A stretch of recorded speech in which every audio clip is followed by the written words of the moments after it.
Les amis, Marc Brice soumet de remettre les passeports des joueurs à la Fédération camerounaise de football sans délai, et ceci par voie d'huissier.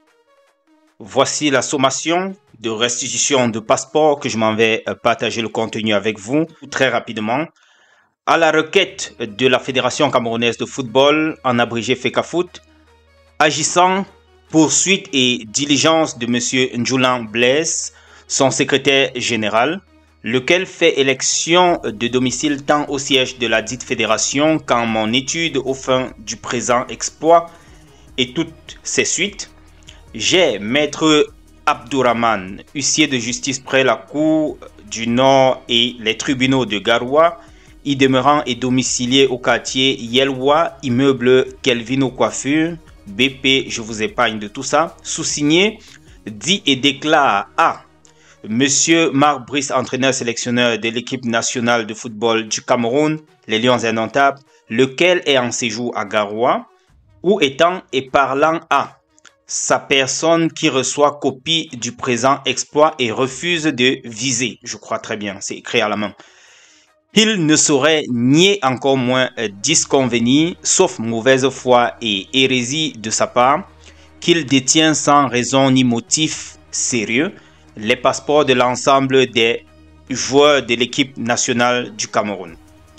Cette situation cause une désorganisation au sein de l'équipe et par conséquent un sérieux préjudice à la requérante pouvant conduire aux mauvais résultats et même à un forfait du Cameroun.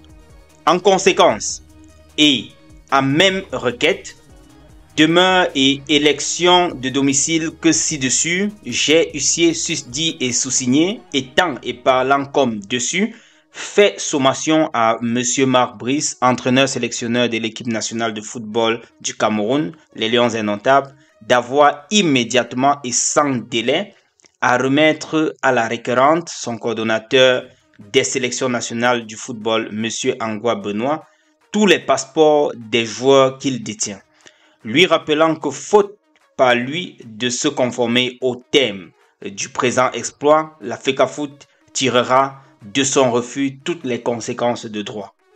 Sous toute réserve, et afin qu'il n'en ignore, et si conforme, je lui ai, ou étant et parlant, comme dessus, remis et laissé copie du présent exploit, dont le coût est de 25 000 francs.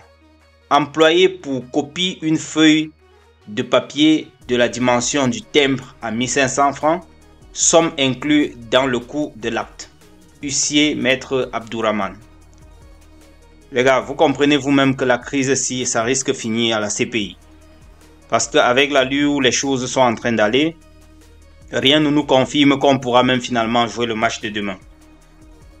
Le professeur Koumvondo a déjà été en train de réagir lors de la conférence de presse, du moins depuis hier soir, lors de son intervention sur une chaîne de télé, je ne me rappelle plus si c'était Nord quelque chose TV. Il disait déjà qu'il n'avait pas contact avec les joueurs. Il ne les voyait pas. S'ils n'étaient pas dans leur chambre à l'hôtel, il ne savait pas où étaient les joueurs. C'est-à-dire, même quand ils sont aux entraînements, la FECAFOOT n'est pas au courant.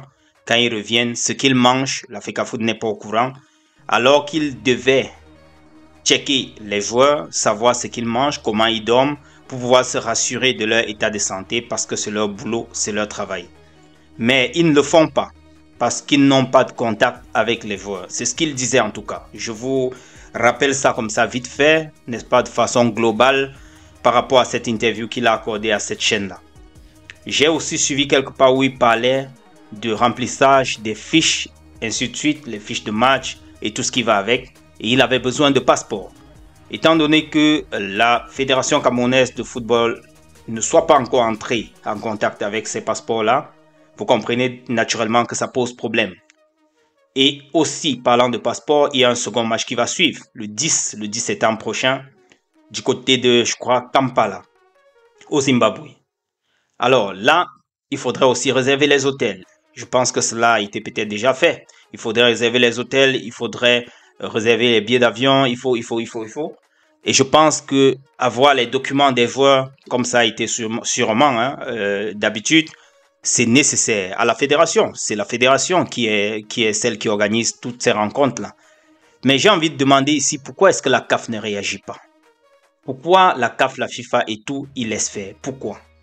Est-ce que ces organes-là ne pourraient pas voir que leur association, leur fédération membre n'est pas en mesure de faire les choses dans l'ordre comme il se doit et pouvoir intervenir ne serait-ce que par une note? Pourquoi est-ce qu'ils laissent pourrir la situation? Quel est l'intérêt là derrière? Je me pose cette question. Donc, j'ai voulu partager rapidement cette sommation avec vous. Je dois faire un petit crochet en revenant tout à l'heure. Je vais vous faire une autre vidéo d'actualité parlant de la conférence de presse où André Onana y était. Il a d'ailleurs dit que voilà, ils sont concentrés sur le football et que voilà, beaucoup de choses se disent tout autour. Il y a beaucoup de manipulations, comme quoi ils n'ont pas de parti pris. Mais ça, c'est une politique, comme pour dire, nous sommes neutres. Mais on sait que quand vous êtes neutre, tout en prenant une partie, ce n'est pas être neutre. Parce qu'on sait de quelle partie les joueurs sont alignés maintenant. Ma solution a été toujours d'être effectivement neutre, mais en posant des actes qui puissent apporter la conciliation entre les deux parties. C'est-à-dire qu'ils se placent effectivement au milieu avec leurs actes et ramènent le MINSEP et ramènent la fédération de manière à ce qu'ils puissent trouver un compromis et gérer cette affaire. Parce que ça n'avantage personne. C'est une affaire de notre pays, ça nous éclabousse de la même façon à l'international. Tout le monde nous regarde de la même façon, donc ce n'est pas plus mauvais pour l'un comme pour l'autre, plus que pour l'autre, autant pour moi. Donc voilà ce que je voulais partager avec vous. Je vous reviens tout à l'heure avec mon actualité, je vais dire mon commentaire sur la conférence de presse d'avant-match avec André Onana et Marc Brice, avec pour Team Presse Cherino. Retrouvons-nous dans la prochaine publication les amis. Surtout n'oubliez pas de vous abonner. Ça nous permet un bon référencement. Likez et partagez massivement. Ciao.